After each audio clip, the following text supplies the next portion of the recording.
वज़ीर सिंध साहब सिर्फ़ु ॿुधाए ॿिया कम छॾे ॾियो त छा पंहिंजे बूबक भान टल्टी मनायूं सेवण जे माण्हुनि खे पीअण जो पाणी न अथई।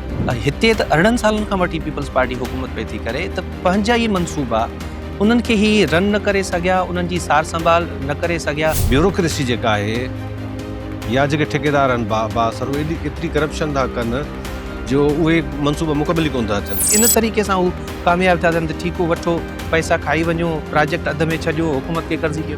वज़ीर सिंध साहब जा फ्रंट में अरबों खरबों पती थी विया हलिया। हिन वक़्तु जेकॾहिं इहो मनसूबो लॻे हा त हिन वक़्तु इहो मनसूबो 500 अरब रुपए जो ॿुड़ी लॻे सां घटि में घटि।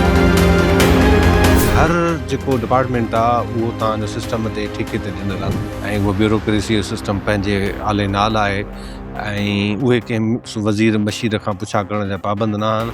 जेकॾहिं पाण रेटिंग ॾियूं त सभ खां वधीक करप्शन कहिड़नि खातनि में थिए थी त कहिड़ा टे पाण उहो त खोड़ी खे ई घुमरो आहे पर पाण टे जेकॾहिं ॻणियूं पहिरीं पोजीशन कंहिंजी आहे, सेकेंड कंहिंजी आहे, थर्ड कंहिंजी आहे।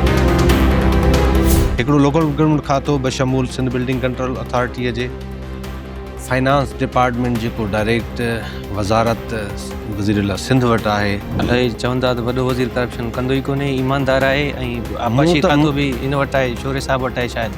इहे चवंदा ॿई ॿ टे ॼणा जेके आहिनि इहे ईमानदार आहिनि। केतिरा डमी वज़ीर आहिनि पाण वटि सिंध में जेके नाले जा वज़ीर आहिनि त खोड़।